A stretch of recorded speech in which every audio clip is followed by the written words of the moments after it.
Taxi FM. Taxi Presse. Retrouvez tous les jours de 11h à 12h45 Eric Gator et ses confrères à bord du taxi de la mi-journée. Informations exclusives et coulisses de l'actualité tout azimut. Nos éditorialistes décryptent et commentent l'univers de l'actualité sans concession et sans langue de bois. Taxi Presse, tous les jours de 11h à 12h30 avec Eric Gator. Taxi Presse. Madame, monsieur, bonjour. Nous sommes très heureux de vous retrouver ce matin pour la grande messe de ce vendredi. C'est la rentrée des classes pour l'équipe de vendredi. Ce sera avec Abi Alpha Isotou, le patron du journal Le Rendez-vous, Fabrice Petiesi, le patron du journal Le Libéral, Ferdinand Haïté, le patron du journal Alternative, et Tchaniao Arimiaou, le patron du journal Nouvelle Opinion. Nous reviendrons sur la première grosse polémique de l'année 2018, la vraie fausse exploitation du pétrole au Togo. En tout cas, la Banque de France aura finalement corrigé le tir, mais le sujet demeure sur le tapis puisque jusqu'à présent, aucune autorité togolaise ne s'est pas encore prononcée officiellement sur le sujet. On va y revenir, surtout sur la dernière pénurie du carburant au Togo. Que se passe-t-il véritablement dans ce domaine? On va en parler. On pourra aussi revenir sur le positionnement politique et diplomatique du Togo aux côtés de Jérusalem. Le mois dernier, ça ne vous a pas échappé, hein, le Togo, au niveau du Conseil des Nations Unies, a voté aux côtés des États-Unis d'Amérique pour Jérusalem comme capitale de l'Israël. Que comprendre de ce vote qui suscite des inquiétudes dans certaines officines, surtout au moment où on évoque tout le temps au Togo depuis quelques semaines la question du terrorisme et du djihadisme. On va en parler. Taxi Presse.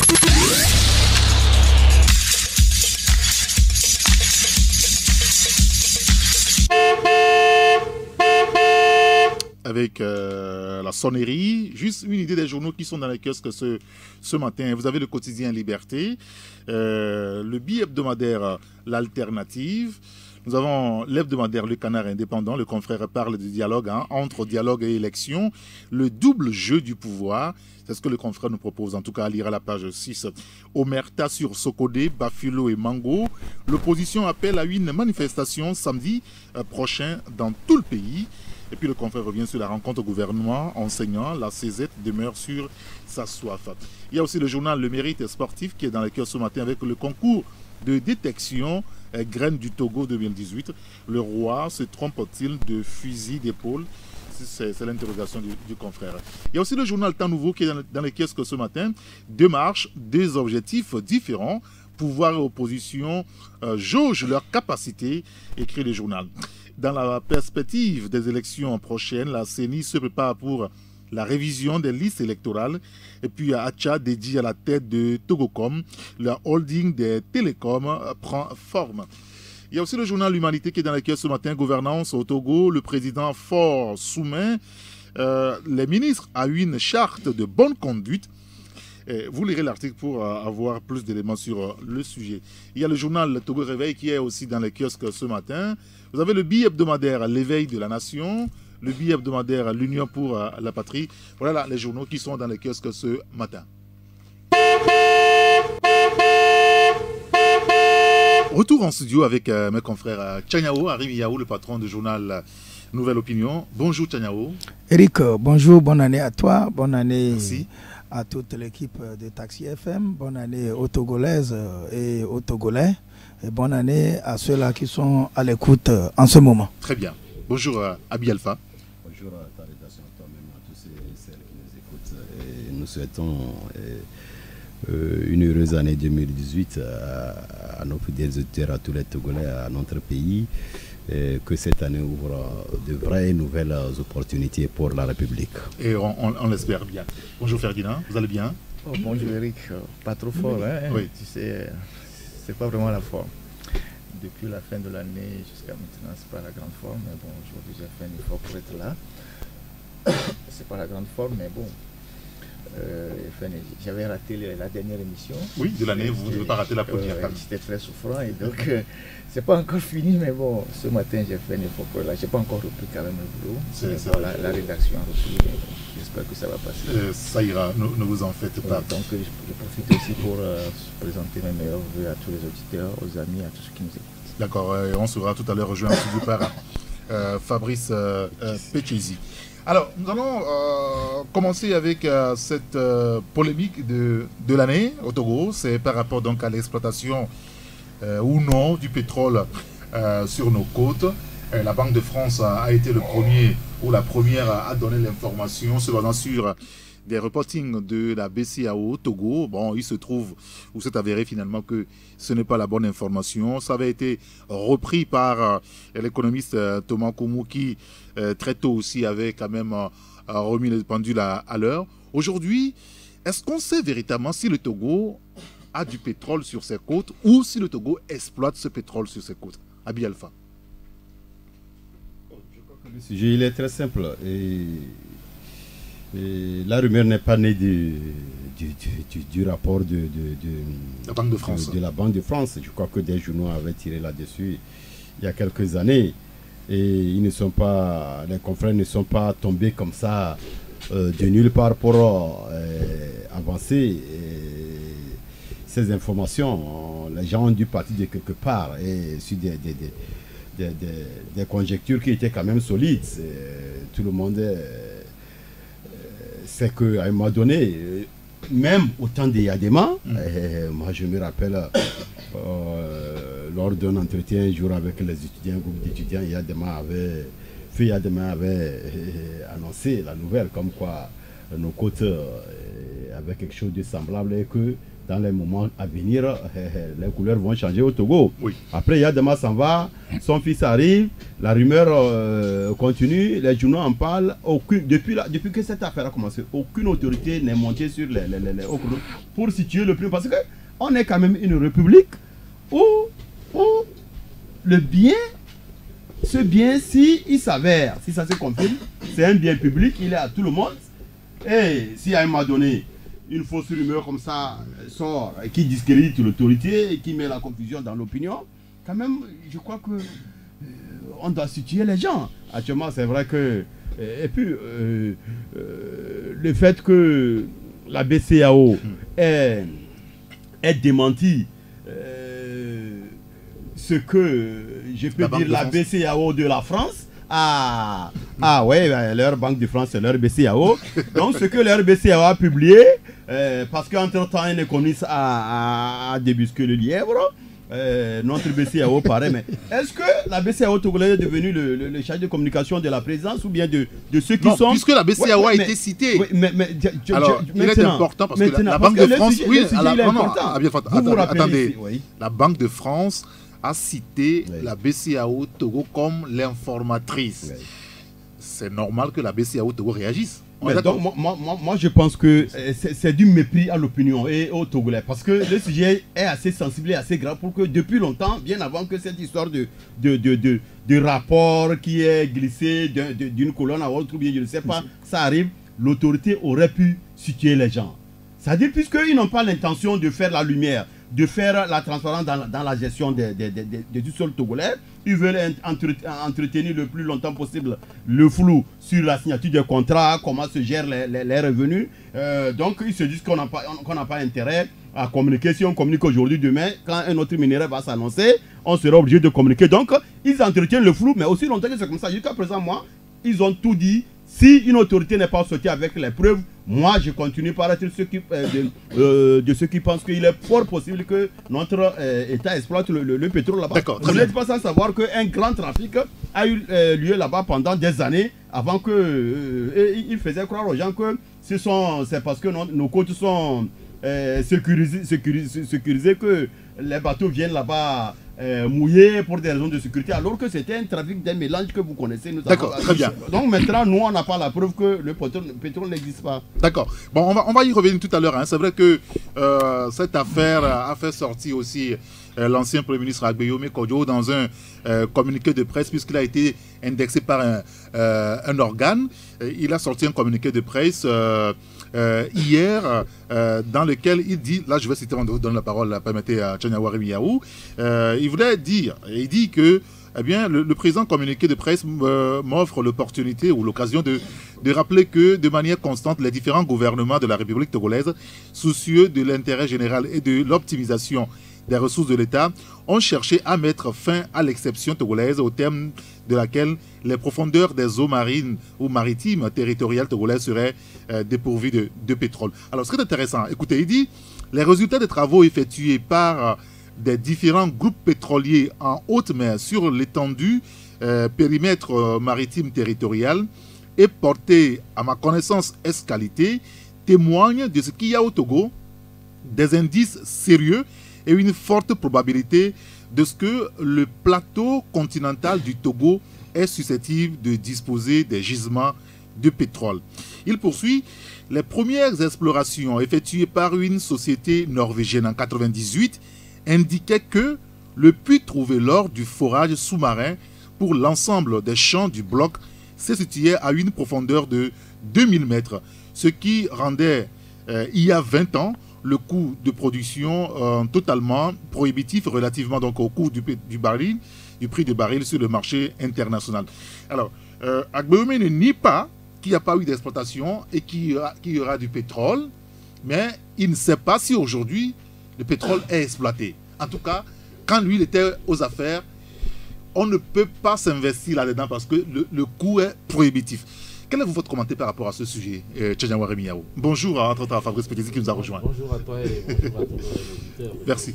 Merci de nous avoir rejoint. Oui, Tchadjawa maintenant. Oui, bon, le commentaire que je peux faire, c'est que c'est vrai que tous les Togolais ont connaissance qu'il y a du pétrole au niveau de notre mer. Et tout le monde a souvenance que Feu Kofi Panou avait annoncé ce pétrole lors d'un journal télévisé, oui, où il disait que c'était du pétrole de la bonne qualité. Il a appelé ça offshore, si j'ai bonne souvenance. Et nous savons que le pétrole est porteur de bonheur, mais également le pétrole... De malheur. Oui, et c'est beaucoup plus. Il est porteur du malheur. Quand on dit qu'un pays a du pétrole, c'est un pays voilà, qui s'ouvre au monde entier. Quand vous regardez le Soudan, quand vous regardez les pays comme le Congo, le Tchad, donc tous ces pays ne sont pas des pays stables. Même la Libye, c'est toujours les problèmes liés au pétrole. Et donc quand on annonce qu'un pays a du pétrole, c'est une chose. Mais quand on dit que le pays là produit du pétrole, c'est une chose de grandeur nature. Et donc, les Togolais ont, depuis quelques mois, lu à travers certaines colonnes de nos journaux, à travers certaines émissions, ils ont entendu des Togolais dire qu'en Catimini, on serait en train d'exploiter du pétrole en haute mer. Et les semaines écoulées, il y a des gens même qui ont montré des images pour dire que c'était cette usine d'exploitation de pétrole du Togo. Et moi, j'accuse le gouvernement et tous ceux qui ont suivi le processus de ces rumeurs devraient aussi accuser le gouvernement parce qu'on ne peut pas, dans un pays où vous savez qu'on traverse une crise, dans un pays où les gens se cherchent et que le gouvernement déploie d'énormes efforts, on ne peut pas dire qu'il y a du pétrole qu'on exploite en catimini et que... Le ministère en charge voilà, des mines. Hier, le ministère a réagi. Oui. Et ça, j'ai tiré chapeau au ministère parce qu'il fallait réagir beaucoup plus tôt. Oui, qu'est-ce qui a été dit? Le ministère a dit qu'il n'y a pas une usine d'exploitation du pétrole.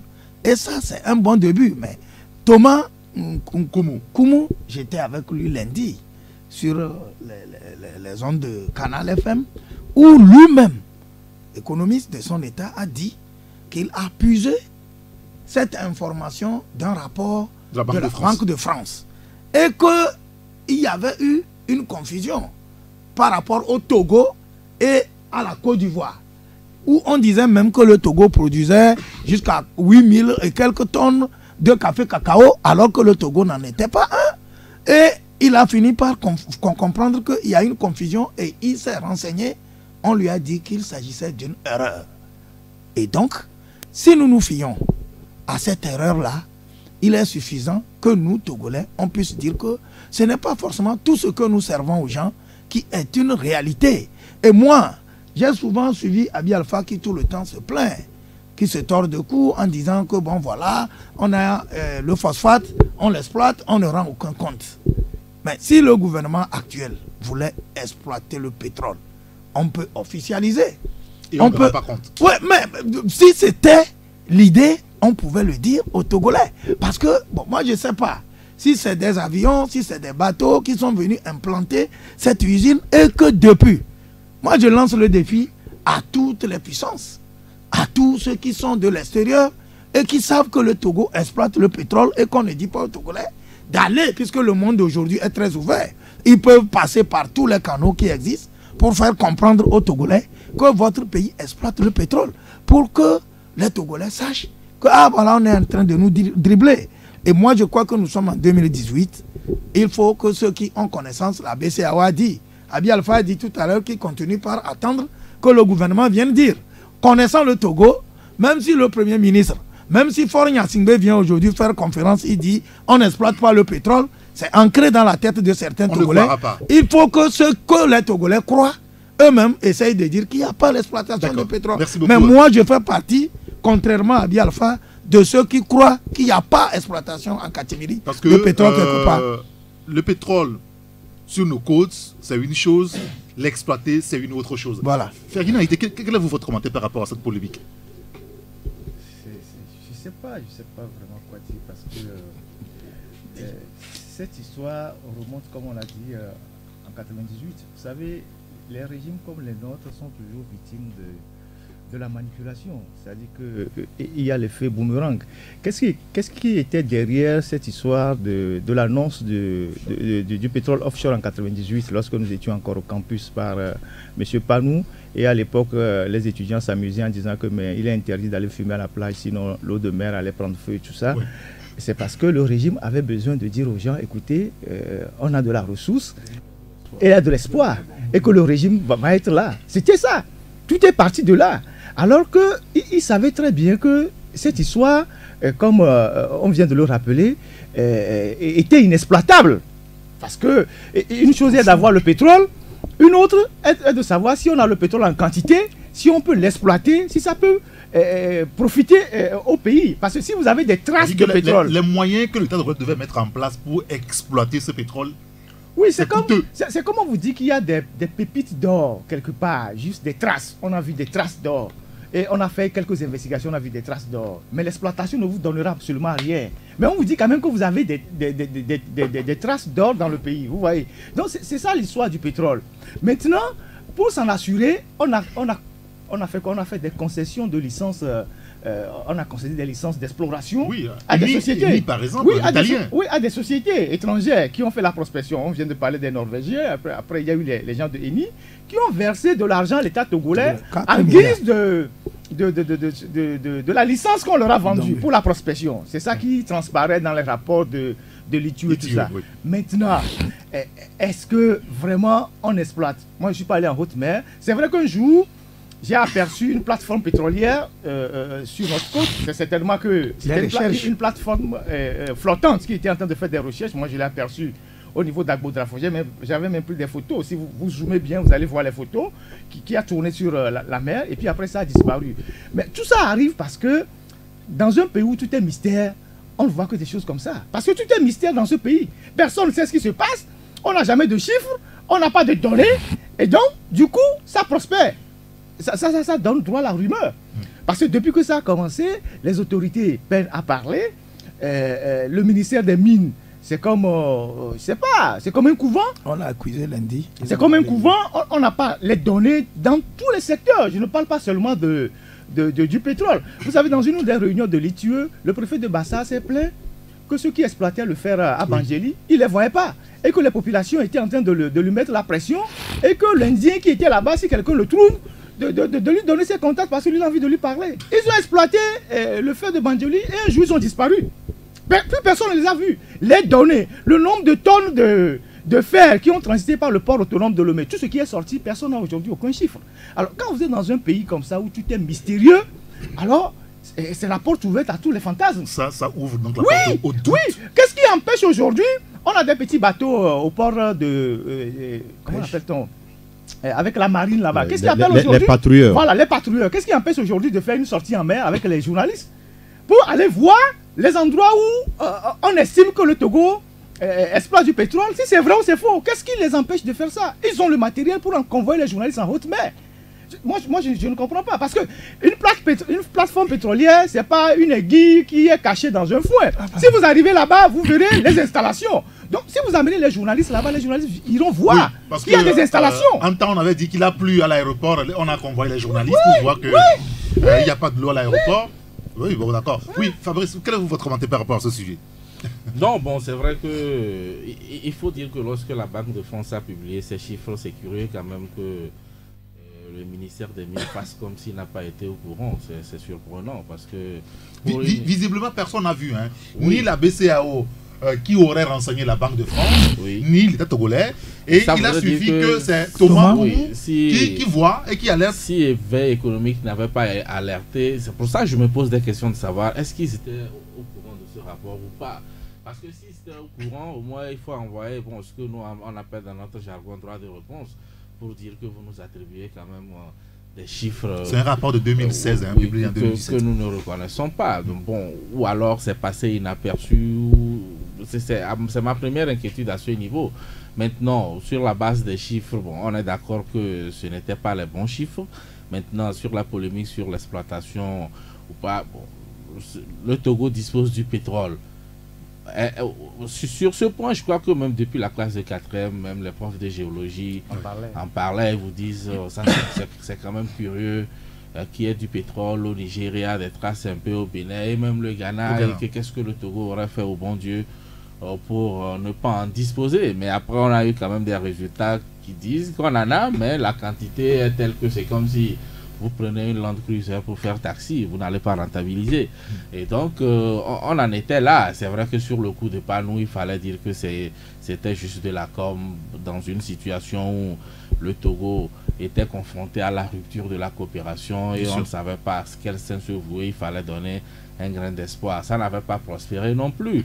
Et donc, aujourd'hui, mais ce qui est clair, lorsqu'on vous montre les plateformes d'exploitation de pétrole dans d'autres pays, moi, je me dis, est-ce que ça peut se faire d'une manière discrète? Oui, on se rend compte que c'est pas évident. C'est pas évident. Parce que actuellement, le Ghana s'apprête à installer une plateforme au niveau d'Aflao pour exploiter du pétrole. Donc, c'est ce que je dis. C'est un dispositif impressionnant qui fait que on ne peut pas vraiment le faire en catimini. Bon, même s'il faut qu'on amène les gens sur parcourir la mer. Je donne une précision. J'étais allé au Cameroun, à Limbé. C'est la zone un peu du sud-ouest, là où il y a actuellement des problèmes, voilà, avec pas loin de Bouya. C'est la zone où on exploite du pétrole au Cameroun. Même si vous voyez sur ma page Facebook, j'ai pris des photos avec des plateformes pétrolières juste derrière. Donc, ce n'est pas des choses qui sont cachées. Bien. Ouais. Oui, Ténérou maintenant. Moi, je voudrais dire tout simplement que les Togolais que nous sommes depuis un bon moment, nous aimons trop du sensationnel. Vous savez, quand le confrère Ferdinand disait que la capitainerie, tout comme la base marine au port, pouvait offrir les services de leurs patrouilleurs pour qu'on aille voir. Les Togolais prennent même les vols.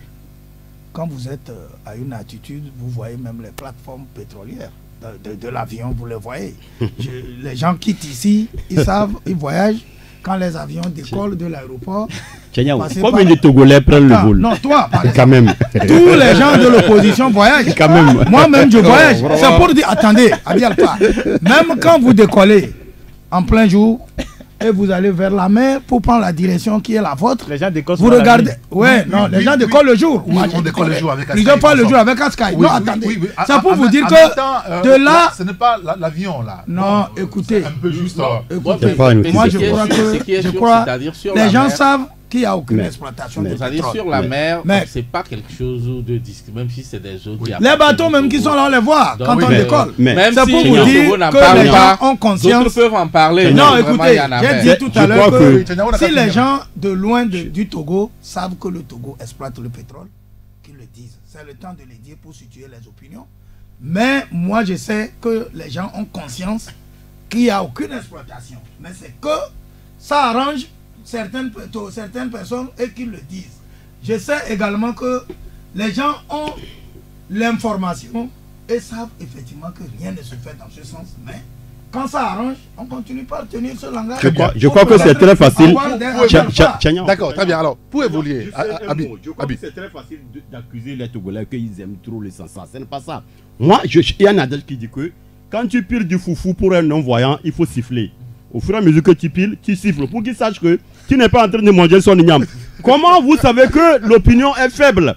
L'opinion mord par rapport à des trucs... Excusez-moi. L'opinion est faible par rapport à certaines informations. Et depuis là, vous avez un arsenal pour informer, vous ne dites rien. Je vous donne un exemple. J'avançais hier dans notre parution que une chose s'est passée entre le Nigeria et un pays voisin. Le pays voisin a un peu du pétrole dans le sous-sol. Mais c'est comme un pétrole qui est un transvasement du grand stock nigérian. Des gens sont allés jusqu'à vendre, c'est-à-dire leur stock dans le sous-sol d'un ministre, c'est-à-dire au moment où on a lancé l'expertise et la recherche, c'est trouvé, mais les quantités ne sont pas. Et ils cherchent à vendre ça à l'autre pays pour que ça conclue que le pays n'en a pas, mais le stock qu'ils estimaient tout ça. Et ils ont pris déjà l'argent. Vous comprenez? Oui. Donc, au Bénin. Au Bénin, c'était au Bénin. Tu te rappelles? Donc, quand c'est sur des sujets sensibles, surtout quand vous êtes un pays où vous exploitez, vous avez déjà pris un minéral comme le phosphate pour brader à des gens, vos rapports même publics, le Togo ne connaît pas les quantités de phosphate qui sortent du pays parce que les quantités qui sortent ne passent pas par le système informatique de la douane. Dans un pays comme ça, tout ce qu'on dira, les gens vont croire.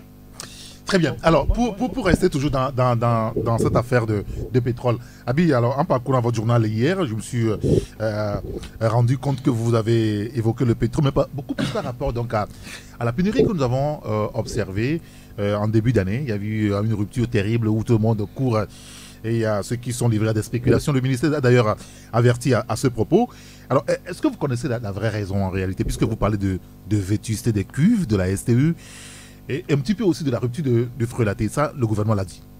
Oui, je crois que, tu sais, c'est là qu'il faut voir le caractère sadique de ceux qui nous dirigent. Au moins 50% des produits pétroliers que nous consommons, ça vient du boudin. Ça, on ne peut pas me contredire. Ça vient par la frontière Ketao pour alimenter le nord. Le nord. Ça vient par le fond Mandourou, bien où là, au fond de choses là, pour alimenter, pas tant vers Dapao là. La dernière, la ville frontalière qui est du côté est de choses d'Apaon là. Ça vient par là pour alimenter la zone d'Apaon et du Ghana. Ça vient par Agoumegoulouzo, tout ce que vous connaissez, pour alimenter chez nous aussi. Ça vient par Tchamba pour alimenter la région centrale. Au moins 50% de ce qui fait tourner nos engins roulants ou bien 2 roues, 4 roues, c'est du boudin. C'est d'ailleurs pourquoi à un moment donné, je vous publiais qu'on a pris une chaîne d'approvisionnement au niveau de la frontière Bénin. C'était le headman, c'était comme disent nos parents, le headman c'était un officier. Il a dû laisser sa voiture là-bas pour prendre la poudre d'escampette. Donc, à un moment donné, si vous regardez, vous faites vos recherches, vous verrez que les moments où il y a rupture ici, quand vous allez sur le truc, vous verrez qu'il y a eu une pénurie déclarée au Nigeria. Donc, la chaîne là n'était pas alimentée. Secondo, et ce qui est plus grave, c'est que il n'y a pas eu, contrairement à ce que nos gens indiquaient, ouais, à cause d'un week-end prolongé. C'est la première fois qu'il y a un week-end prolongé au Togo.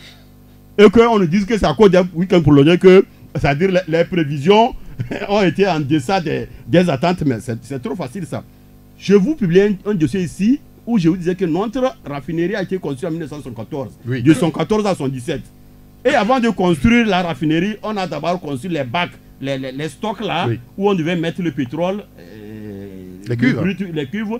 Quand le brut vient, on met là-bas. Quand on traite ça fini, on stocke là-bas pour l'approvisionnement. C'est les cuves là qui sont fatiguées. Vous allez voir que dans les stations, il n'y avait pas de souci par rapport au diesel. Parce que les cuves qui stockent du diesel n'ont pas de problème. Moi, je suis allé à tous ces trucs là, que ce soit à la STE ou bien au niveau des STSL, à la raffinerie même. Je suis allé prendre des informations. C'est vrai que c'est difficile d'utiliser les moyens officiels pour voir la volume. Mais au niveau de STE, il y a 3 cuves. Comme c'est la demande est plus forte en super qu'en diesel, il y a 3 cuves qui stockent le diesel. Le super. 2 de ces cuves-là sont défaillantes, c'est fatigué. Une est totalement irrécupérable et elle est détruite et en reconstruction. La seconde, on l'a réparée, mais réparation faite, quand le pétrole vient, et qu'on doit pomper dans la cuve, ça ne pompe pas comme ça se doit. Donc à un moment donné, il y avait qu'une seule cuve qui fonctionnait. C'est vrai. Et Tchania a dit que où est le problème. Tu penses que c'est normal que des trucs qui ont été construits par l'État togolais, 11 milliards à l'époque, avant la dévaluation, l'usine n'a pas marché, ça a seulement fonctionné de ce un instant, ça a seulement fonctionné pendant quelques 4-5 ans.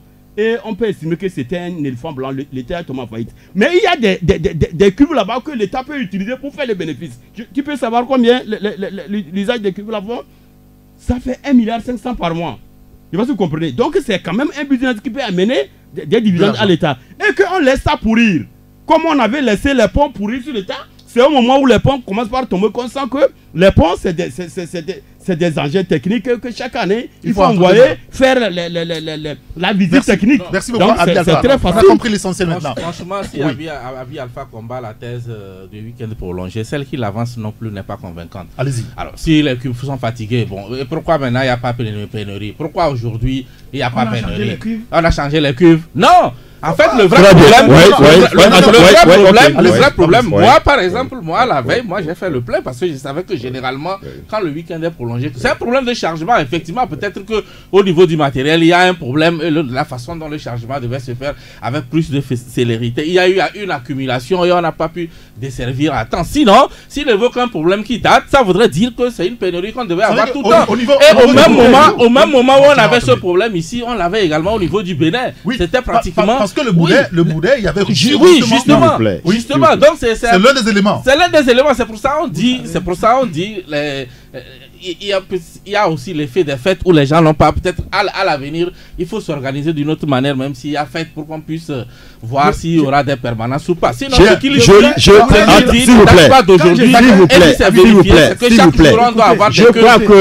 crois que... Oh non, c'est fini, Abia, tu as fini. Je vais vous dire quelque chose. Il y avait au Cameroun, j'ai été au Cameroun, comme il parlait du Cameroun également, où il y avait des cuves qui avaient pris feu. On vous montre l'endroit dans Yaoundé où les cuves avaient pris feu. Ça fait des dégâts. Plus de 2000 personnes ont péri. Et je crois que depuis là où les cuves sont implantées là, on ne va pas accuser les gens. Non, même s'il y en a ou pas, on ne va pas dire que les gens se comportent avec une légèreté et ne contrôlent pas ces cuves là. C'est par rapport à ça que je disais à Abi Alpha que l'information qu'il y a, nous aussi, on a les mêmes informations. Les cuves qui prennent, que ce soit le gasoil, que ce soit le super, c'est des cuves qui sont hautement surveillées et contrôlées. Et donc, quand les cuves, comme il a dit qu'il y en a une qui a pété carrément, il y a l'autre qu'on est en train de réparer, que la réparation ne tient pas. Aujourd'hui, la question que Fabrice lui posait, elle est d'actualité. Comment se fait-il que maintenant, on a amené la nouvelle cuve? La cuve ne se construit pas en un jour. C'est pour dire que s'il y a une défaillance que nous trouvons, il ne faut pas que forcément nous trouvons des charges pour créer... En même temps, il faut le relever. Il faut le relever. Mais ce ne sont pas des défaillances forcément liées aux cuves. C'était une pénurie générale. S'il me parle du boudet, je peux l'accepter. Le gouvernement n'a pas accepté la thèse de pénurie. Le gouvernement dit qu'il n'y a pas de pénurie. Il y a de l'essence. Mais c'est un problème de pompage. Oui. Si le gouvernement a dit que c'est un problème de pompage. Mais cela ne veut pas dire qu'il y a des cuves qui ont pété, qui ont lâché définitivement. Merci beaucoup. Voilà. Abi veut répondre. On donne la parole à Ferdinand. Allez-y. Je crois que j'ai bel et bien dit qu'il y a 3 qui stockent. D'abord, interrogez-vous. Comme ce n'est pas un secret. La raffinerie là-bas, c'est une zone où tout le monde peut aller. Moi, je suis allé plusieurs fois avant de venir publier mon information. Je ne sais pas si vous comprenez. Interrogez quand vous irez combien de cuves qui sont debout fonctionnent actuellement qu'on peut utiliser. Il n'y en a pas assez. Il y en a combien? Moi, je vous envoie pour que vous allez vérifier. Moi, j'ai déjà fait pour moi. Demandez combien sont fonctionnels là-bas. Vous êtes là, c'est debout, mais beaucoup. S'il vous plaît. S'il vous plaît. Oui. Maintenant, j'ai dit qu'il y a 3. J'ai dit qu'il y a une partie, la rupture de la chaîne du boudet. L'autre partie, c'est cuve-là qu'on a laissé pourrir depuis longtemps. Et aujourd'hui, qu'on me dise qu'il n'y a que 3 cuves qui stockent le truc. Ça là, vous ne pouvez pas, vous pouvez aller, c'est des trucs visibles. Il y a une 3e cuve de super qui est totalement on a détruit. Les techniciens sont là-bas. Elle n'a pas fini, s'il vous plaît. Mais c'est quoi déclarer? Non, si elle est réparée. Okay, maintenant, la seconde est réparée. Quand c'est réparé, on a commencé par pomper. Ça ne rentre pas. C'est très simple. Allez vérifier. Maintenant, pourquoi on a le carburant? Maintenant, c'est ça. Oui, si on a réparé, peut-être parce que la filière de la contrebande a commencé par marcher. Oui, non. Là, je suis d'accord. S'il parle de ça, d'accord. Mais des cuves, c'est un autre problème. C'est un autre problème. C'est ça qui explique les langues qu'on a eu. D'accord. Le 2, le 3. Oui, merci. Ferdinand, vous, quel est votre commentaire? Et on passe à un autre sujet. Moi, je pense que tout ça, c'est dans la continuité du dossier du pétrole dont on vient de parler. Bien sûr. Tout ça, c'est toujours le mystère. Personne ne sait ce qui se passe. Vous savez, depuis le large de nos côtes jusqu'à sur le continent, oui. Personne ne sait ce qui se passe. L'histoire de la commande du pétrole dans ce pays, du carburant, personne ne sait qui est derrière. Vous voyez, depuis que l'État a pris le contrôle des sites stratégiques, comme les sites de la raffinerie, qu'ils ont déclarés stratégiques en faisant partie Shell, je ne sais pas ce qu'il en est vraiment, parce que, vous savez, ces trucs-là, c'est du matériel très sensible, c'est des installations sensibles. C'est pour ça même que ceux qui opèrent dans ce genre de choses, notamment les compagnies pétrolières, elles ne prennent pas leur assurance dans nos pays. Ah oui? Elles ne prennent pas leur assurance dans nos pays. Pourquoi? Il n'y a aucune assurance qui peut couvrir ça. Comment ça? Ils prennent leur assurance en Europe. C'est cher, c'est très cher. Leur assurance en Europe. Même il y a certaines banques qui ne prennent pas leur assurance ici. C'est le risque zéro. Ils prennent leur assurance à l'extérieur.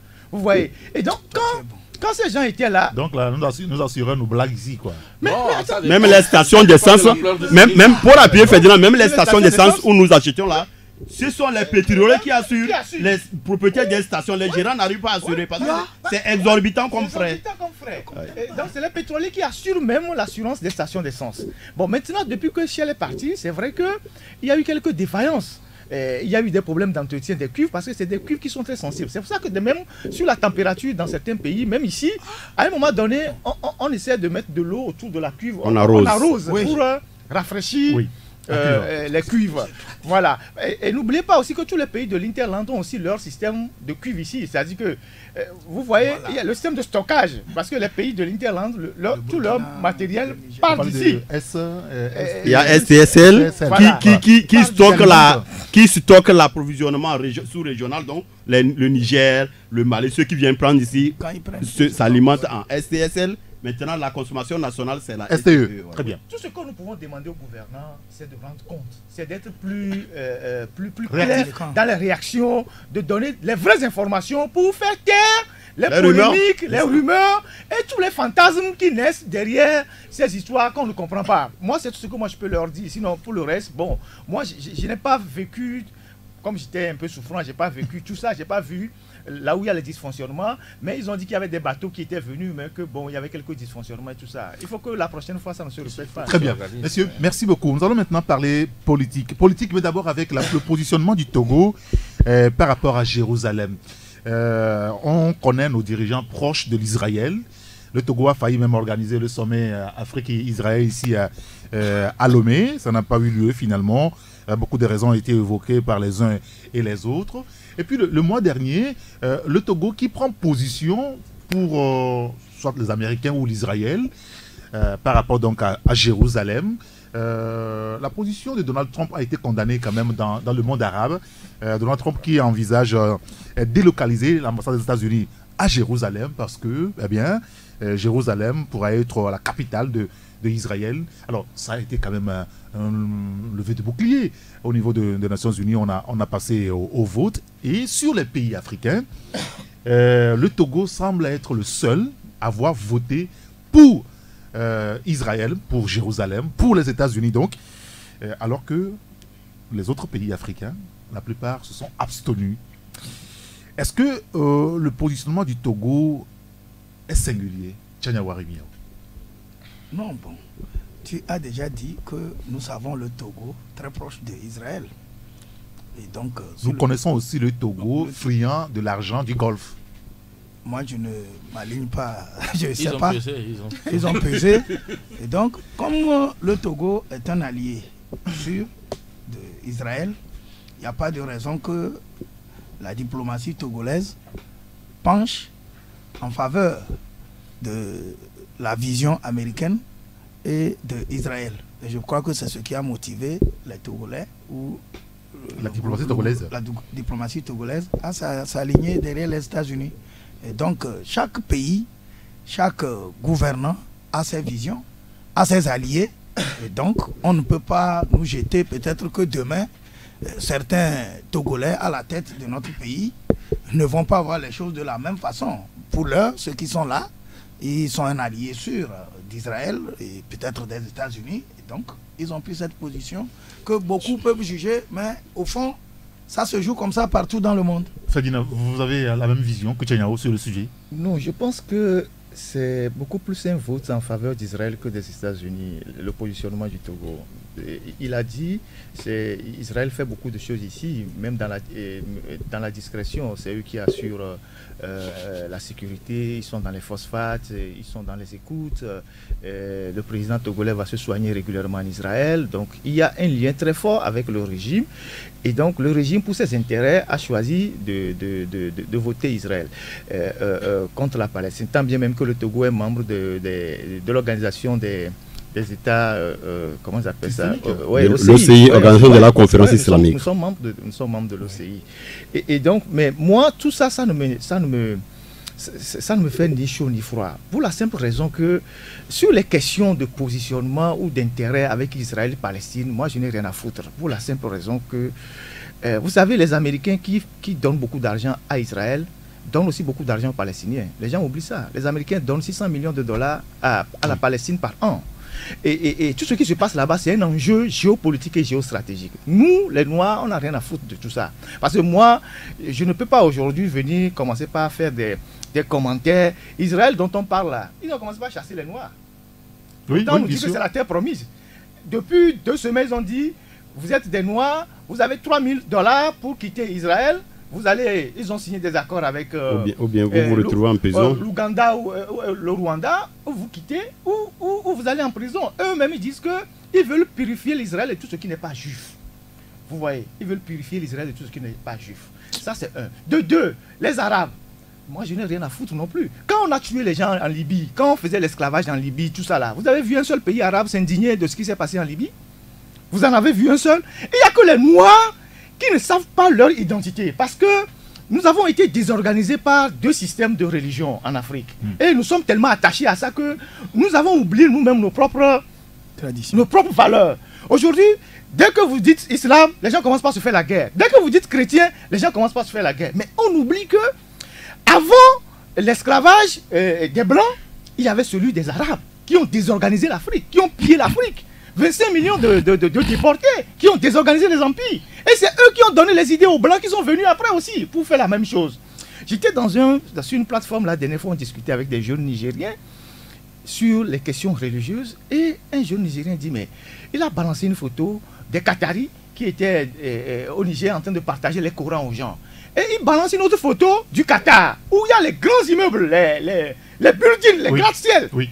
Et il dit, voilà, pendant qu'ils sont en train de distribuer les Corans ici, eux, ils ont transformé leur désert en paradis. Ils ont des compagnies aériennes les plus puissantes au monde. Et ils viennent, ils vous disent, oui, il faut faire ça, il faut faire ça. Tout ça, ça désorganise notre continent. Mais les gens se mêlent des dossiers qui, visiblement, ne leur apportent absolument rien. Moi, j'aurais bien voulu que, pendant longtemps, plus de 60 ans, l'Afrique a été proche de la Palestine.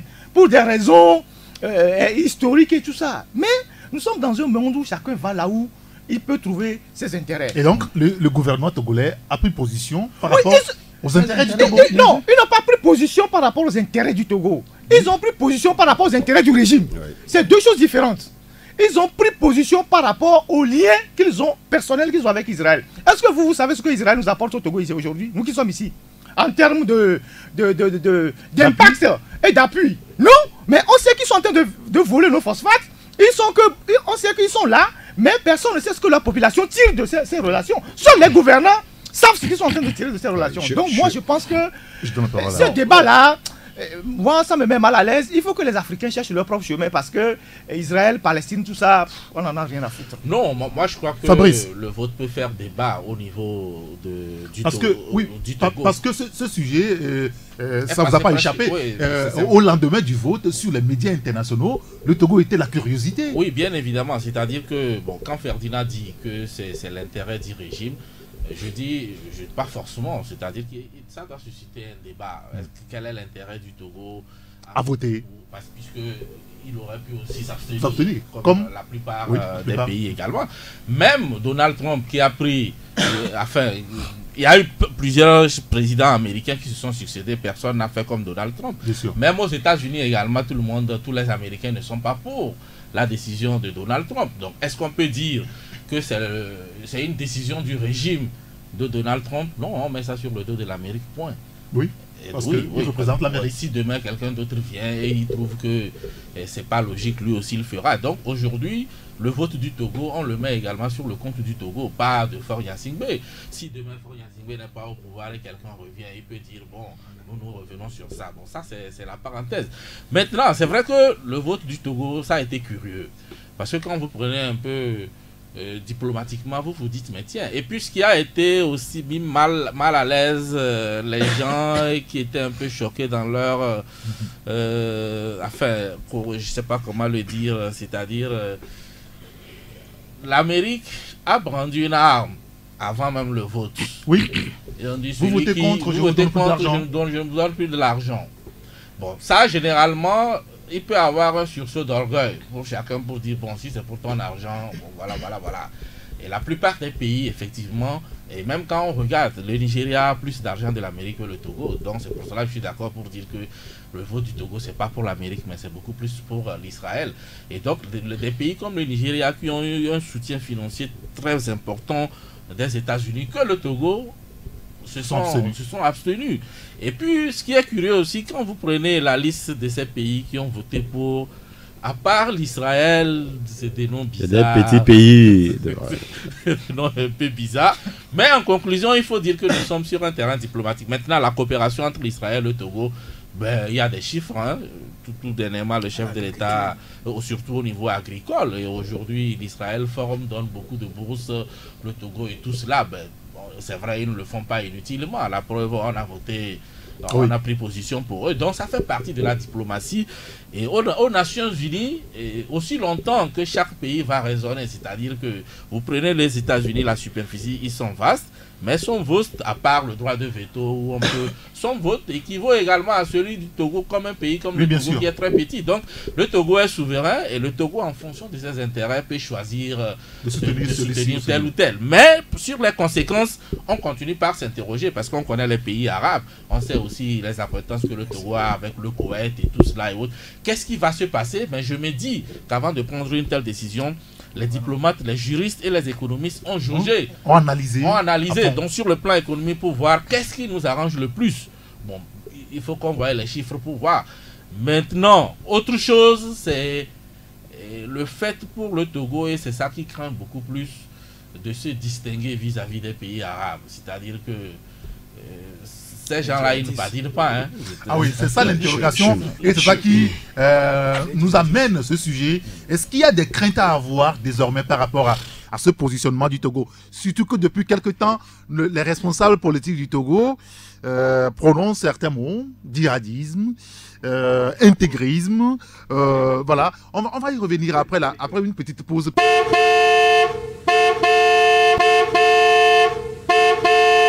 Deuxième partie de Taxi Presse avec Ferdinand Haïté, Fabrice Petchesi, Tchanyawari Miaou et Abi Alpha Izetou. Abi, c'est vous qui devez prendre la parole par rapport à ce vote du Togo, ce positionnement du Togo par rapport à Israël. Pour me prononcer à ce sujet, je crois qu'il n'y a pas de problème d'inquiétude religieuse à ce sujet. Quand vous voyez même la position du pape, le pape n'a pas pris position pour défendre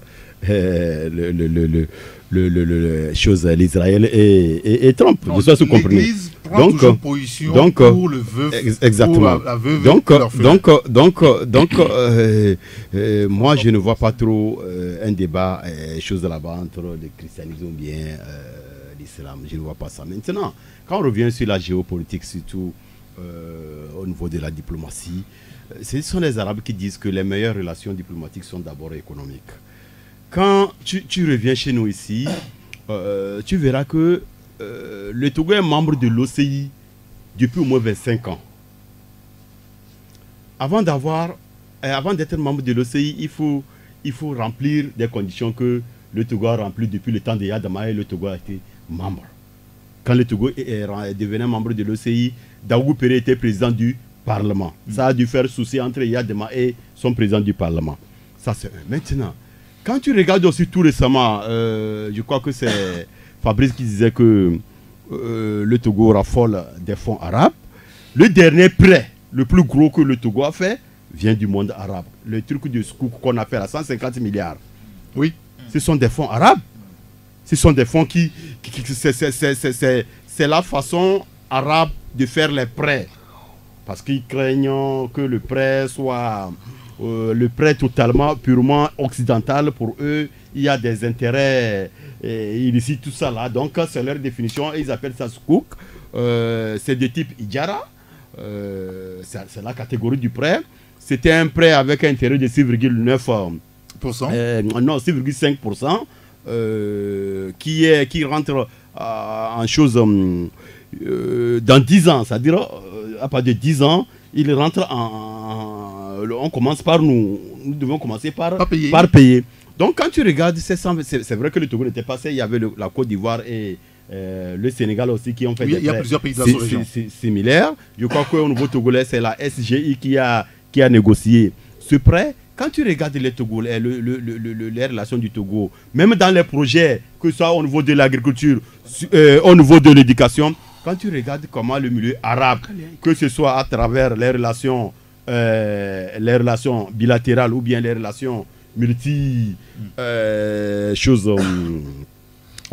latérales et de l'appartenance au regroupement, ce que le Togo gagne des milieux arabes. C'est vrai que nous ne sommes pas logés à la même enseigne que le Sénégal et un pays comme le Mali, mais ce n'est pas négligent. C'est grand, sans oublier ce qui va dans le caritatif et tout ce que vous savez. Maintenant, ce vote-là, c'est vrai, on s'est dit que les gens ont dû calculer. Quand tu regardes concrètement, moi je vais donner un exemple. Le dernier hôpital, le dernier centre de santé le plus influent qu'on a mis actuellement dans la sous-région, je crois que c'est au Ghana. Ce sont des fonds israéliens. Ouais. Dites-nous concrètement, les yeux dans les yeux, c'est quoi nous on gagne de l'Israël ici? Franchement, entre nous. Non, tout à l'heure. S'il vous plaît, permettez que je termine. Permettez que je continue. Maintenant, moi je vois aussi derrière ce vote-là, vous savez qu'entre-temps, le fameux sommet, le défunt sommet Togo, Afrique-Israël, qui a fini par, je ne sais pas, devenir ce qu'il est devenu, vous savez que beaucoup de chefs d'État africains boudaient. Et si, même s'il n'y avait pas eu de contestation sur le plan national, que ça avait tenu, je sais que beaucoup allaient bouder cette rencontre, soit ils ne viennent pas, soit ils envoient quelqu'un de choses pour représenter. Je sais que Tchania va me répondre. Donc, apparemment, le fait que le Togo, que beaucoup de chefs d'État africains aient boudé ce sommet qui tenait cher à M. Faure Gnassingbé comme les yeux de la tête, le fait que ce sommet a été boudé par ses pairs, est-ce que c'est pour une façon de se venger d'eux? Quand tu regardes, tu fais ton analyse, tu te dis, c'est quoi le Togo cherche? Et puis, comme l'a dit, quand tu regardes ces pays-là en dehors d'Israël, c'est des petits pays qui somnolent. Et nous, on nous a pris pour ajouter à ça. Et nous sommes fiers d'avoir fait un vote. C'est vraiment, c'est un vote un peu curieux. Et je ne sais pas vraiment ce que... Bon, ce qui est d'autant curieux, c'est le vote de l'Arabie Saoudite au profit du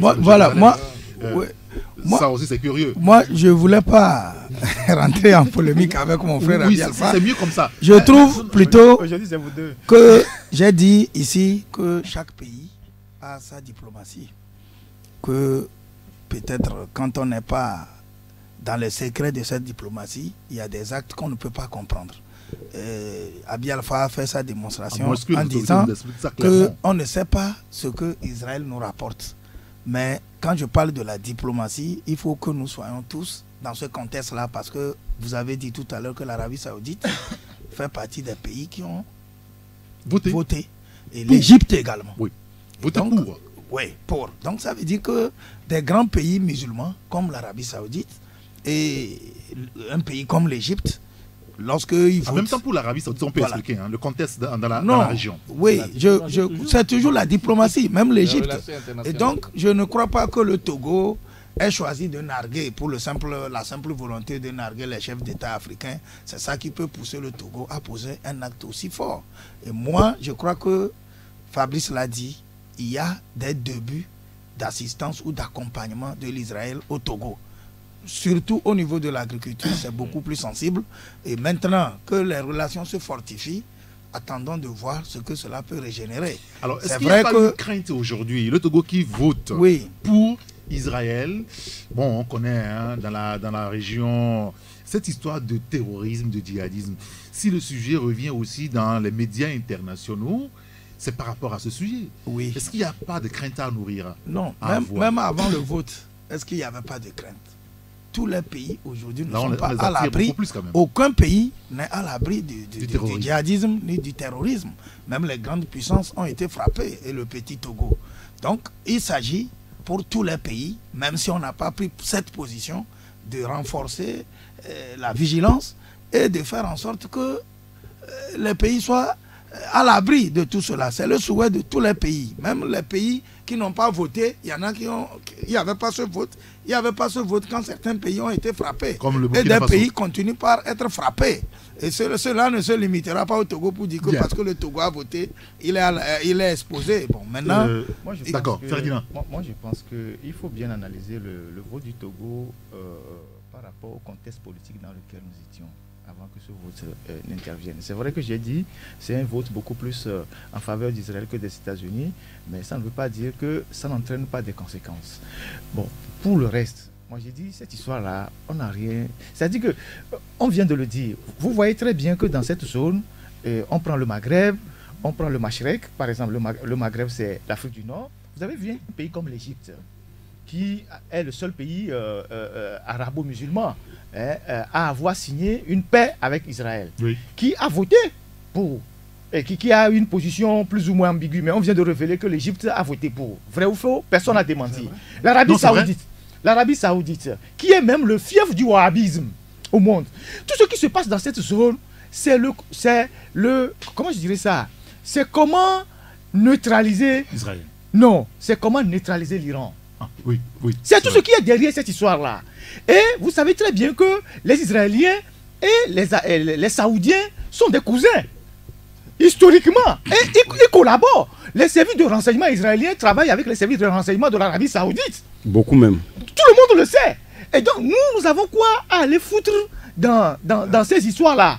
Je ne sais pas si vous comprenez. Même les gens qui sont de confession musulmane ont voté pour qu'on transfère la capitale à Jérusalem. Et bon, nous, qu'est-ce que nous gagnons dans ces histoires?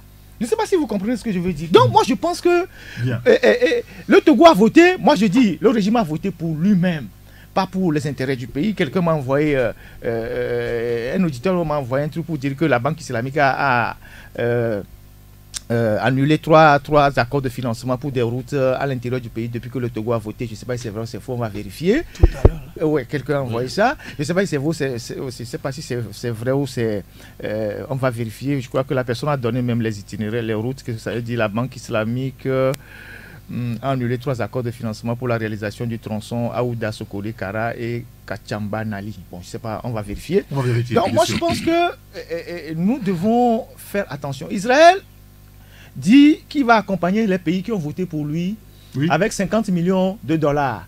Et les pays qui ont voté pour 50 pays, ça veut dire que ça fait $1 million par pays. $1 million, c'est de l'argent pour un pays. Donc moi je pense que tout ça, c'est des choix. Mais si on avait un pays normal, où l'Assemblée nationale était capable de demander des comptes à l'exécutif, le ministre des Affaires étrangères du Togo devait être convoqué à l'Assemblée nationale pour justifier ce choix qui a été fait. Mais comme nos institutions sont tous bancales, personne n'a imaginé qu'on peut intervenir, on peut convoquer le ministre de l'Assemblée, le ministre des Affaires étrangères à l'Assemblée nationale pour expliquer le choix du Togo. C'est comme demain vous voulez engager le pays dans une guerre. Vous n'avez pas l'autorisation du Parlement. Vous engagez le pays dans la guerre. Les conséquences, c'est toutes les populations qui vont la subir. Donc il est impératif qu'on convoque le ministre à l'Assemblée pour lui demander qu'est-ce qui a motivé le vote et qu'est-ce que le Togo gagne derrière tout ça. Comme ça, on saura que les gens rendent compte à la population. Fabrice, et on passe à un autre sujet. Oui, bon. Pas loin de ça. Oui, c'est pour cela, moi je dis, avant de faire un tel vote, le Togo ne s'est pas levé comme cela pour le faire. On a forcément dû ils ont évalué analyser. pour le contre, même si la Banque islamique a annulé ceci ou cela. Ça voudrait dire qu'ils aussi font la même chose que les Américains, puisque Donald Trump a dit clairement que celui qui vote contre, il coupe. Alors donc, maintenant, attendons de voir qu'est-ce que les Américains également vont faire à ces pays qui ont osé défier l'Amérique. Donc moi, je crois qu'il n'y a pas à paniquer dans tout cela. Tout est question d'intérêt. Et donc, le Togo a forcément évalué ses intérêts par-ci, par-là, avant de prendre une telle décision. Alors, puisqu'on parle du djihadisme, du terrorisme tout à l'heure, ça ne vous a pas échappé que ces derniers temps, ce mot, ces phrases, ces sujets reviennent. Faure Gnassingbé l'a employé lors de cette récente sortie.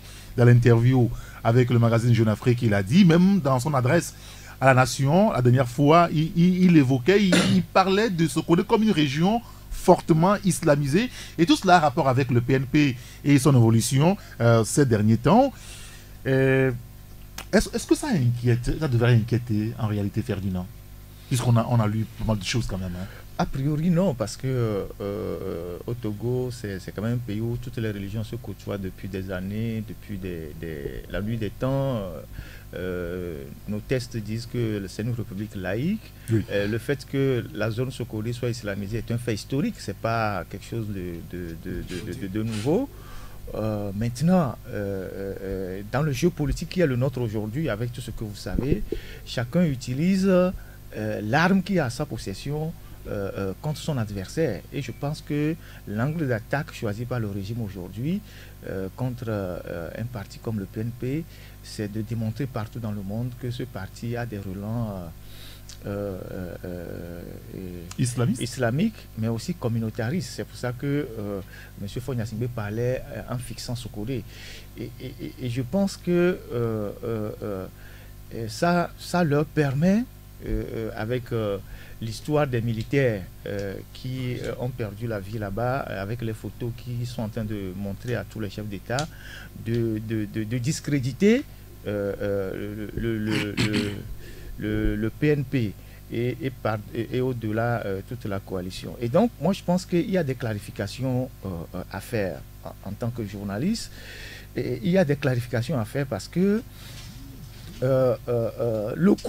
l'angle d'attaque que le régime a choisi dans cette affaire-là est en train de lui marcher pour la simple raison que quand vous voyez la réaction, par exemple, dans les chancelleries, au niveau de certains diplomates, on se pose des questions. Moi, cette semaine, j'ai eu à discuter avec quelqu'un qui est dans une chancellerie qui a voulu qu'on échange. J'en ai parlé d'ailleurs à Abi Alpha ce matin. Dans les échanges, les questions qu'on pose montrent que on est en train d'avaler ce que le régime dit, ou bien on est prudent par rapport à un certain nombre de choses qu'on colle au PNP. Et donc ça mérite des clarifications. Notamment, la première clarification, c'est la place de la religion dans la sphère publique. Il faut que ça soit clarifié. Je ne sais pas si vous comprenez ce que je veux dire. C'est-à-dire que, est-ce que la religion est en train d'influencer le jeu politique ? Je laisse de côté tout ce qui est les religieux qui prennent position lorsqu'il y a un problème. Mais quand on rentre dans la sphère politique, dans l'espace public, est-ce que la religion est en train de conditionner des prises de position? Il faut clarifier ça. Sinon, qui doit clarifier ça? Moi, je pense que le PNP doit clarifier un certain nombre de choses pour qu'on ne puisse pas utiliser cette arme contre lui. Non, plusieurs fois on a écouté le président du PNP sur le sujet. Je te dis des choses, Eric, je te dis des choses très sérieuses. Je ne suis pas en train de m'amuser. Par exemple, on m'a posé telle question. Si vous me permettez, on vous dit, écoutez, qu'est-ce que vous pensez du PNP et tout ça?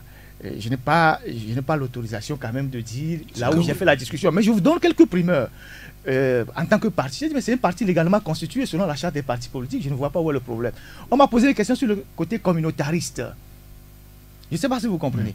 On m'a posé des questions sur le côté religieux, en disant pourquoi ils refusent que les gens marchent les vendredis.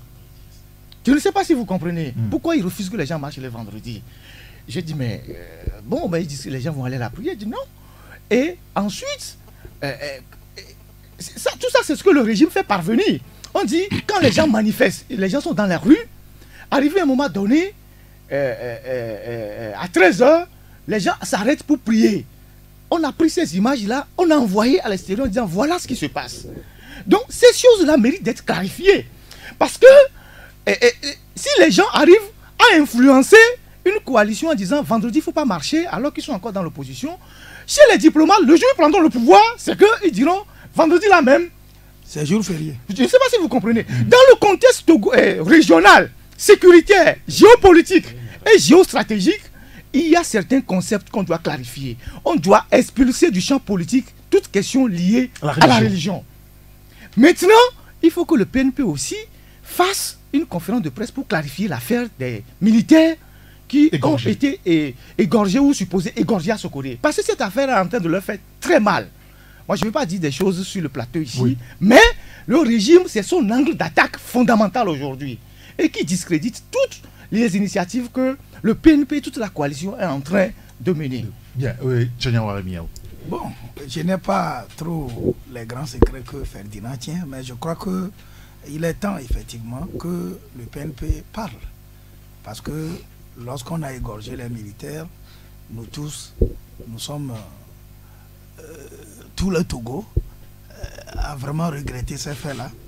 Mais moi, je n'ai pas vu où les gens sont sortis, eux aussi, pour condamner certains actes. C'est vrai qu'il y a eu des civils qui sont morts, mais en tant que parti, et qui a instigé tout cela, parce que c'est par le PNP que toutes ces actions-là ont eu lieu, tout cela a eu lieu à Sokoré. En réalité, les premiers responsables devraient se prononcer d'abord sur la mort des civils, et puis sur les militaires égorgés, ils devraient situer l'opinion. Effectivement, tel qu'il le dit, quand les gens marchent, effectivement, les gens s'arrêtent pour prier. Vous avez certains qui brandissent les chapelets, vous avez d'autres qui tiennent les Corans, et donc finalement, vous observez que c'est comme c'est une communauté qui s'accapare un parti, où quand vous êtes de la communauté, vous êtes là, quelqu'un peut prendre son portable, il commence par réciter des versets coraniques, et puis il fait passer un message, et donc tout s'assimile comme si c'était le socle du parti, c'était la religion islamique et la communauté précise qui doit acheminer les idéaux de ce parti, c'est une communauté précise.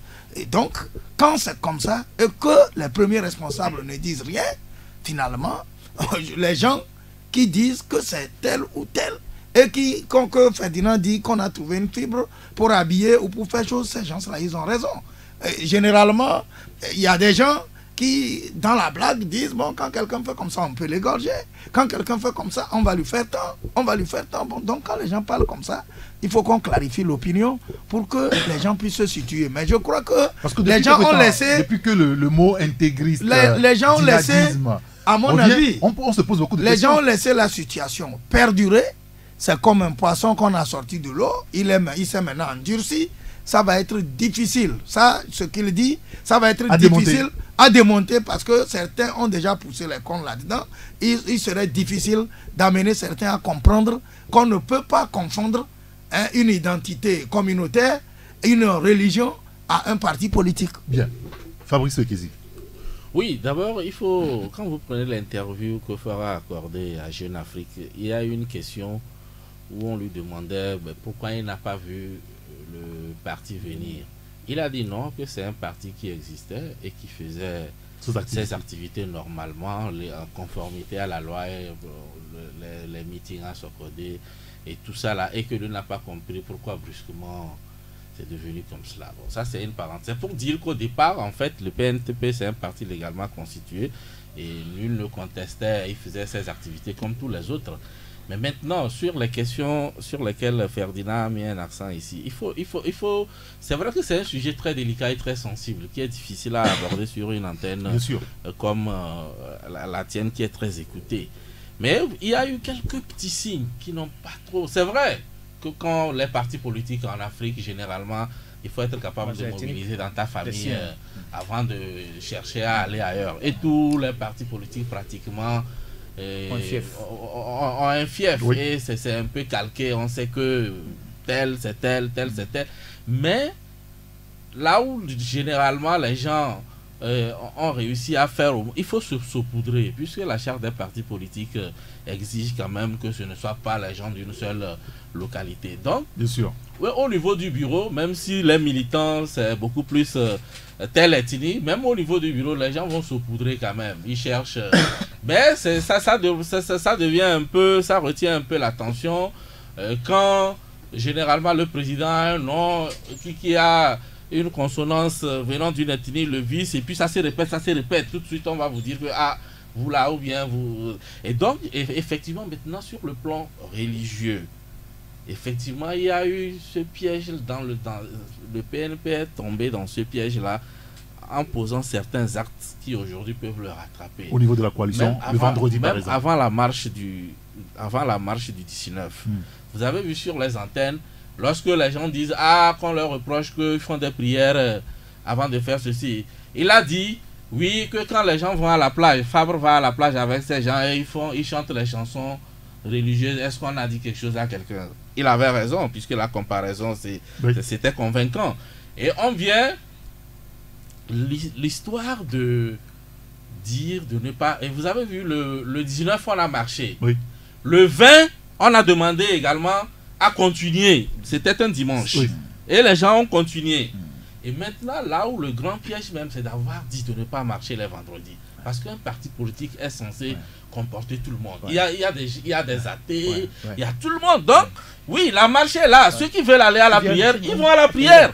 Et maintenant, vous avez vu à un moment donné, lorsque le pèlerinage de Covier s'est pointé à l'horizon, vous avez vu ce que l'erreur dans laquelle aussi l'opposition, enfin les autres partis sont tombés en disant il y aura Covier samedi, pas de marche. Mais attends, les partis, il n'y a que les catholiques à l'ANC ou je ne sais quoi. C'est-à-dire quand un parti politique fonctionne comme cela, et c'est pour cela parfois, même quand l'État ou certains partis organisent, on amène l'imam, on amène le prêtre, on amène le pasteur. On sait que, c'est-à-dire que sur le plan religieux, ça ne donne rien. Mais au moins, ça rassure tout le monde parce qu'on se dit, on fait avec tout le monde. Et donc, c'est des petits trucs mais qui peuvent donner lieu à des interprétations qui, à un moment donné, vont aller sur un autre terrain. Et aujourd'hui, vous allez voir qu'effectivement, sur ce plan-là, et quand vous allez voir la façon dont les gens manifestent et tout cela, et c'est effectivement, on ne refuse pas aux gens de prier. Mais à un moment donné, on avait l'impression comme si c'est un seul groupe qui se retrouvait dedans, alors qu'en réalité, un parti politique est fait pour... Sur ce plan religieux-là, je crois qu'il faut revoir la façon de faire. Aussi bien pour le PNP qui semble n'avoir Dieu que pour les musulmans, et pour les autres partis de l'opposition qui semblent n'avoir Dieu que pour les chrétiens, parce qu'on a vu aussi les gens aller manifester, se retrouver dans les églises où on est allé, je ne sais pas, disperser même parfois des gens, l'église méthodiste et tout ça là. Dans un parti politique, ça ne doit pas donner ça, parce que quand c'est comme ça, les gens donnent l'impression comme si, bon, il y a quelque chose. Abi Alpha, moi je crois que quand tu regardes les marches, je ne crois pas qu'on annonce qu'arrêtez-vous, on va prier, non. Non, ça n'a jamais dit que bon, il est 13h, c'est l'heure des musulmans, arrêtez-vous, on va prier ici, non. La marche continue, très souvent c'est au lieu de chute, il est 13h ou il est 15h. Si tu es chrétien, tu te retires à 5 mètres du brouhaha pour implorer ton Dieu, personne ne viendra te menotter. Si tu es musulman et vous vous retrouvez à 5, souvent c'est comme ça, les gens se retrouvent en petite colonne et ils se retirent là où il n'y a pas trop de passage, ils prient. Ils prient. On n'a jamais annoncé que bon, il est l'heure des musulmans, prions. Non, ou bien que les chrétiens se retirent. Non, il faut que les gens prennent la mesure. C'est vrai que là où ça arrange le régime, là où le régime, la politique veut utiliser. Oui, je viens. Là où les gens, le régime veut utiliser pour affaiblir l'adversaire, c'est là-bas ils tiennent. On dit souvent, chacun gratte là où ça le gratte. C'est là-bas ça le gratte. Comment démontrer que le PNP est un parti extrémiste, djihadiste, tout ce que vous savez. Ça c'est un. Secondo, c'est vrai que Fabrice parlait de la marche du 6-7 où ça a continué sur le dimanche, mais c'est une des rares expressions. Sinon, quand vous regardez bien toutes les marches qu'on faisait au temps de bien avant que le PNP ne merge, combien de fois on a manifesté un dimanche? Parce que dimanche est supposé être le jour de recueillement. pour une bonne partie, une bonne frange de la communauté, c'est-à-dire des gens qui sont censés être à la marche.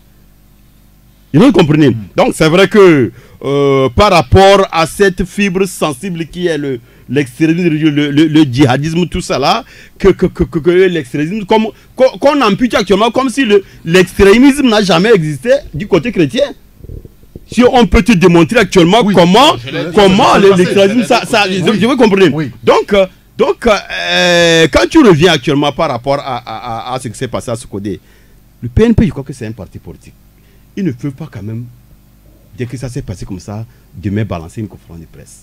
Quand tu regardes même... Non, ça fait quand même... Attendez que je vienne. Attendez que je vienne.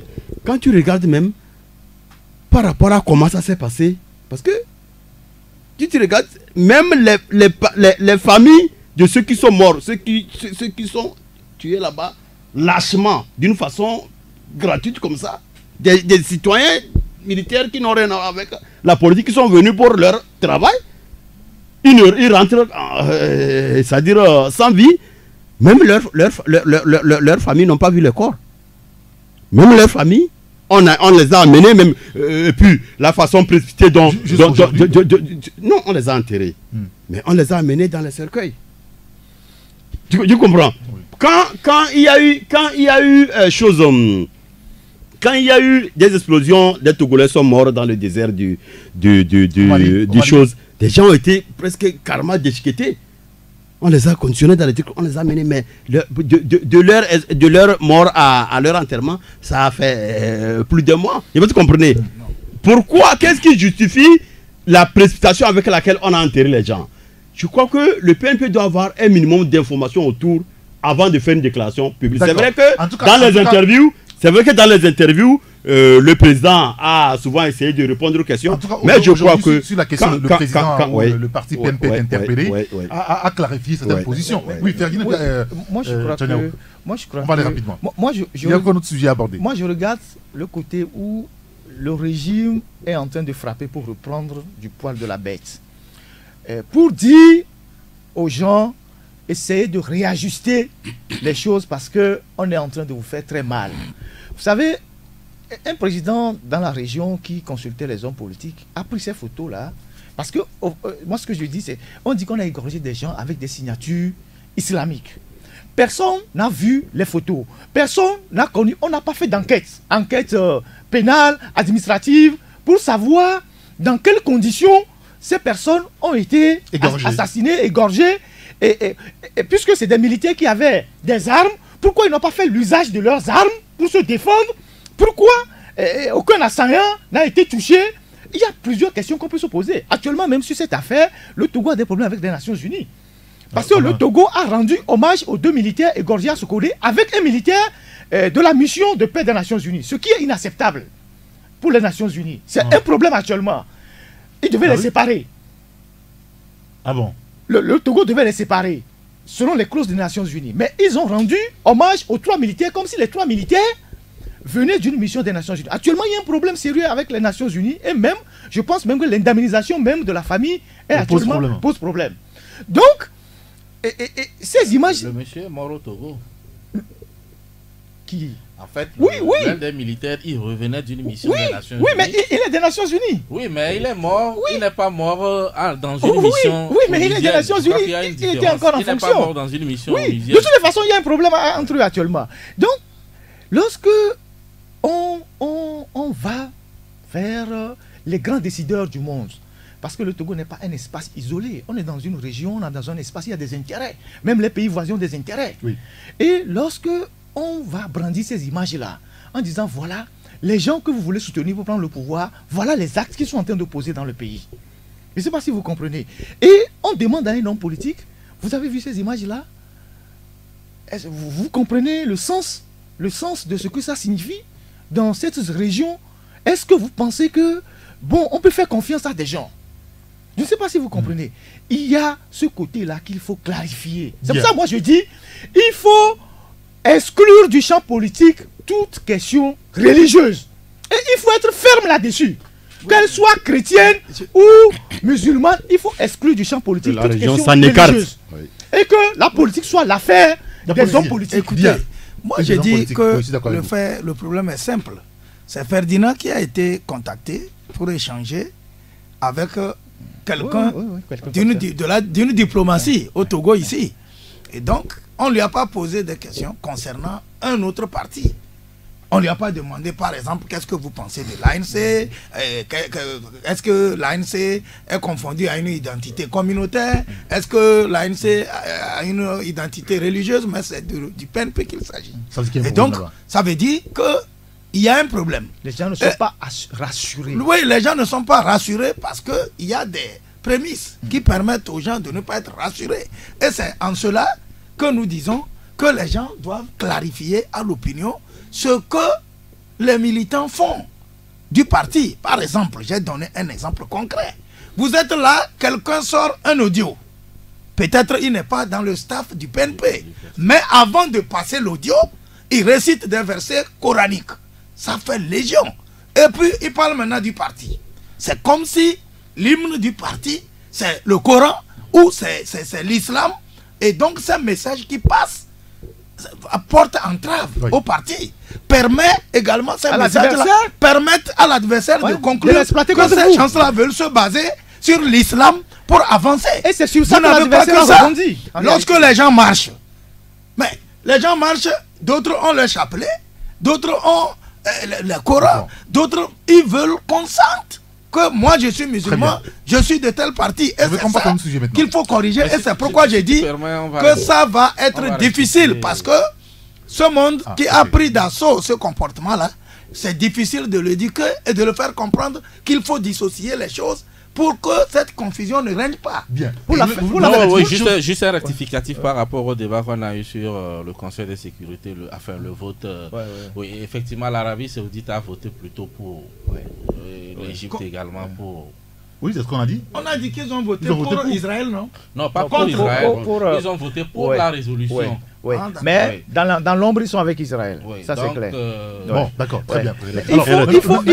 Il faut que dans l'affaire de Sokolé, qu'il y ait une enquête pour situer l'opinion sur ce qui s'est réellement passé avec ces deux militaires. Je peux par indiscrétion, je peux dire que le PNP a avancé actuellement au niveau de ses éducations pour avoir des éléments concret avant de vraiment situer l'opinion, parce que ça s'est passé dans une ville qui est supposée être son fief.